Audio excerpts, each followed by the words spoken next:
Bonsoir à tous. Alors, moi, je suis radiologue pédiatrique, j'ai travaillé à l'hôpital Enval et j'ai toujours travaillé en Italie. Donc, je suis en France depuis 5 mois, donc je m'excuse pour mon français que je suis en train d'apprendre. Et alors, c'est bien différent les topics de maintenant parce que pour les radiologues, ça c'est très simple pour vous, mais pour les radiologues, c'est vraiment un serious game, celui-là de ce qui part. Et je pars avec un petit exemple. On parle de petit Ciro, il a 5 ans, il vit dans un petit pays de Friuli, c'est en Italie. Il est à la maternelle, il vomit, il est hyperactif, il soupit, il est conduit aux urgences de l'hôpital périphérique.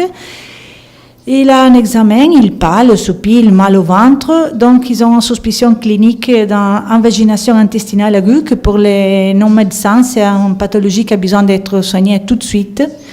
Donc, dans le 2012, donc avant de maintenant, il aurait été transporté en SAMU à l'hôpital des enfants pour avoir un diagnostic parce qu'à l'hôpital de Saint-Daniel, il n'y a pas un radiologue pédiatrique. Il aurait fait une échographie qui aurait exclu une invagination intestinale, donc radiothérapie tétanique, il aurait été ramené chez lui. Mais par contre, il ne marche plus. Oh là là, c'est bloqué. En radiologie pédiatrique, pour avoir un radiologue ou un échographiste toujours disponible, et dans les cadres extra-hospitaliers comme dans les catastrophes, ambulances, hélicoptères, chambres de bataille, pour optimiser les astreintes de radiologues et pour l'apprentissage en ligne. Alors, on a collaboré avec un groupe de la Sardaigne qui s'appelle CRS4, qui sont des jeunes ingénieurs qui sont sont très intéressés. Ils ont la mission de faire de la recherche et du développement et de supporter la communauté scientifique et industrielle de la région et même internationale. Et ils ont créé une plateforme open source bas coût, et c'est très important ça, parce qu'on verra pourquoi, pour communiquer en temps réel, et c'est un autre important conseil, le temps réel, entre les spécialistes réalisant des échographies. Ils ont 2 versions de la plateforme, que c'est sur système Apple et sur système mobile Android. Et il faut dire que d'habitude, les solutions en temps réel sont des marques déposées très chères. Et donc, ils ont besoin de réseaux dédiés. Donc, on ne peut pas l'utiliser pour toutes les exigences des radiologues, mais seulement pour une spécifique machine. Pour l'étude, on a travaillé dans le même hôpital, en radiologie et aux urgences, à l'hôpital de Trieste. On a fait comme ça pour avoir la possibilité d'étudier les mêmes enfants, et si en télééchographie, et si par les radiologues tout seuls, pour avoir la possibilité de vérifier qu'il avait la même pathologie. Donc, le but de notre étude était d'évaluer la conformité entre une échographie réalisée par un non-radiologue pédiatre, guidé par un radiologue, et une échographie réalisée par un radiologue en utilisant la téléconsultation. Et donc, pour démontrer que la procédure est faisable. Alors, côté opérateur, côté pédiatre, on a utilisé une webcam qui était montée sur les plafonds, dirigée sur les patients et sur les pédiatres qui gèrent la sonde, un encodeur qu'on a appelé à l'écho derrière. Il existe plusieurs selon la typologie de l'échographe. Les 2 contenus vidéo sont envoyés directement en temps réel à l'ordinateur du radiologue à travers la connexion Wi-Fi. Et c'est le temps réel qui c'est très important parce que normalement, on n'a pas la possibilité de synchroniser parfaitement et même la vision de la webcam qui est la vision de l'échographe. Et donc, un écho, c'est très important parce que si j'ai 2-3 secondes de délai, et c'est impossible de pouvoir faire la téléconsultation parce qu'on n'a pas la même vision. Donc, c'est impossible et c'est pour ça que jusqu'à maintenant, la téléco n'a jamais bien marché. Les pédiatres utilisent en plus un iPod Touch pour communiquer avec les radiologues. À côté radiologue, par contre, on a les radiologues voient sur l'écran Et s'il apparaît l'écho, qui est la transmission de la webcam en temps réel, et dans les mêmes temps, il communique avec les pédiatres et il parle en utilisant l'iPad. Ça, c'est les petites expérimentations chez nous. Ça, c'est mon chef. Ça, c'est l'ordinateur. Il voit la collègue qui travaille et l'écho dans le même moment. Il peut parler, il peut lui dire s'il doit déplacer la sonde et on verra pourquoi on a eu besoin de développer ultérieurement le projet avec la deuxième partie qu'on verra. OK. Et là, c'est l'écran de l'ordinateur. À gauche, vous avez l'écran de l'échographe. À droite, on a la vision de la webcam.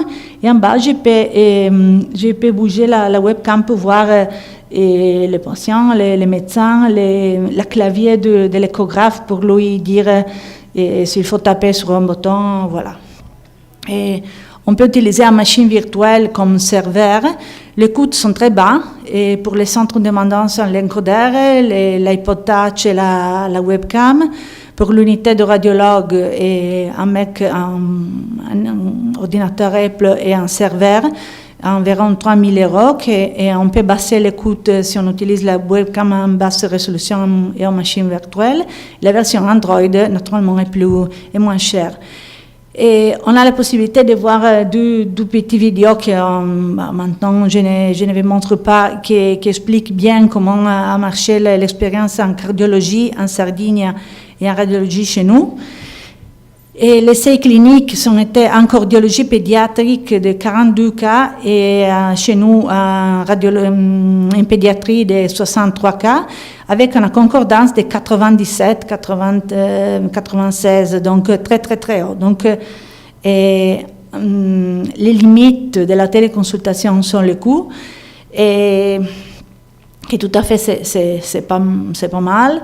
Sont des limites techniques. Il faut avoir une vitesse de connexion Wi-Fi plutôt haut, mais pas trop.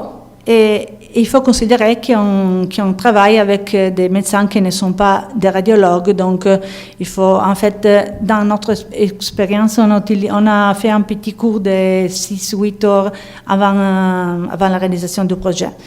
On a déjà publié notre expérience. Si vous êtes intéressé, vous pouvez le lire. Et donc, notre étude qu'il y a de neuf, c'est la première étude qui a impliqué des radiologues. Et donc, pour les radiologues, il a été vraiment un serious game à faire des échographies avec un département des urgences pédiatriques. Et la consultation en temps réel est possible grâce à des développements technologiques. La réduction du retard dans la transmission est permis en vraie interactivité. Donc, la téléconsultation est faisable. La concordance est très bonne, donc il y a une procédure fiable. Et il a une bonne valeur clinique. On utilise des hardware qui est très à bas coût, a une bonne valeur éducative, et on peut l'utiliser même avec des vieux appareils d'échographie. Donc, on peut faire des enseignements même avec les pays comme avec l'Afrique. En fait, on a des projets de learning même en Afrique, dans des pays où ils n'ont pas les compétences pour faire l'écho. Et donc, il faut porter tout à fait notre regard vers l'avenir, et surtout en amusant penser à quelque chose d'autre. Et donc, on a ajouté la réalité augmentée et en vraie mobilité, et grâce à la nouvelle étude de CRS4. Et donc, comme tout le monde, je pense ça, la réalité augmentée enrichit le monde réel avec des modèles 3D, vidéo et informatique. Et normalement, il est appliqué à support au travail, à l'architecture, au jeu, et même au médical. Et ça commençait déjà dans les 1966, donc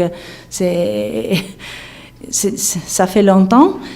Normalement, en télémédecine, il est utilisé dans les formations à distance pour aider les chirurgiens, et dans la téléconsultation pour les centres de premier niveau et pour faciliter les interactions entre les médecins.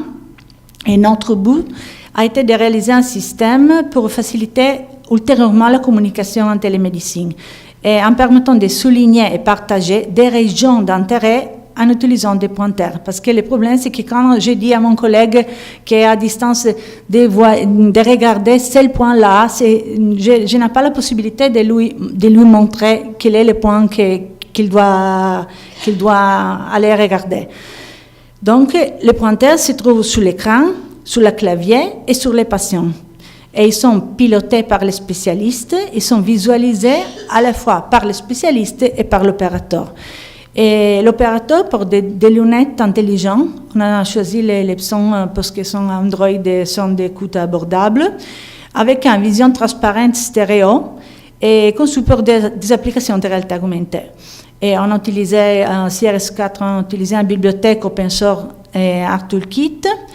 Et l'expérience est basée sur les marqueurs qui sont reconnus et suivis dans VideoStream pour calculer la position. Ça, c'est la réalité augmentée, comment est configurée dans la salle. On a les marqueurs, c'est sur l'écho. On peut voir là, sur l'écho, sur le clavier et sur les lits de patients. Et là, vous voyez la vision de la tablette de radiologue, qui est en rouge, vous avez les pointeurs. Et en bas, vous voyez la vision de l'opérateur et il peut voir les pointeurs que la radiologue mis sur la tablette en tapant avec les doigts sur la tablette. Et ça, c'est une vision de l'écran de tablette. On a utilisé un Nexus en Galaxy Tab. Et donc, il peut voir à gauche l'écho et à droite l'écran de l'écho. Les problèmes pour le moment sont que l'écran de l'écho peut interférer avec la reconnaissance du marqueur, donc il peut baisser la précision du repérage, que les marqueurs ont besoin d'être dans les champs de vue de l'opérateur, mais l'écran des lunettes intelligent est un peu plus petit par rapport au champ de vue de l'opérateur, donc c'est difficile, une bonne superimposition, donc il faut travailler sur ça. Et en plus, on a besoin d'une salle bien éclairée pour reconnaître les marqueurs, mais faire l'écho dans une salle bien éclairée, ce n'est pas une bonne idée. Et donc, on a encore besoin de mieux évaluer les performances du système avec un effectif de patients plus important et avec plus d'opérateurs, plus de médecins utilisant les lunettes intelligentes pour commencer ces serious games radiologiques qui, comme je dis, pour les radiologues, est normalement très sérieuse et vraiment très, très innovative. Bon, j'ai fini et j'espère que ça, c'est l'aube d'une nouvelle ère pour les radiologues. Merci.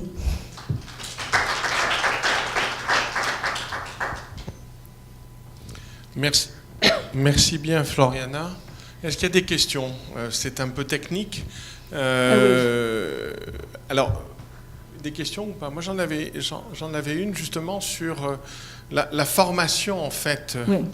Il y a une double formation. Il y a à la fois la formation de celui qui pose la sonde et la formation de celui qui va en fait lire et interagir, parce que je suppose que finalement c'est une forme de transmission entre guillemets de celui qui d'habitude fait la manipulation. Alors comment vous envisagez la formation? Alors, il y a deux problématiques, je pense.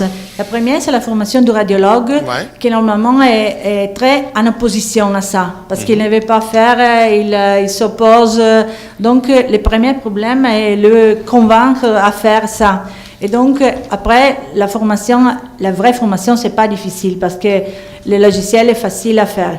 L'autre problème est pour l'opérateur, donc, on a des opérateurs qui sont déjà bien formés à faire l'écho, comme les obstétriciens qui font l'écho obstétrique, qui travaillent dans un centre de premier niveau, qui ont besoin de juste un petit renseignement. Et là, c'est parfait, parce que il devrait envoyer la femme faire l'écho dans une autre ville.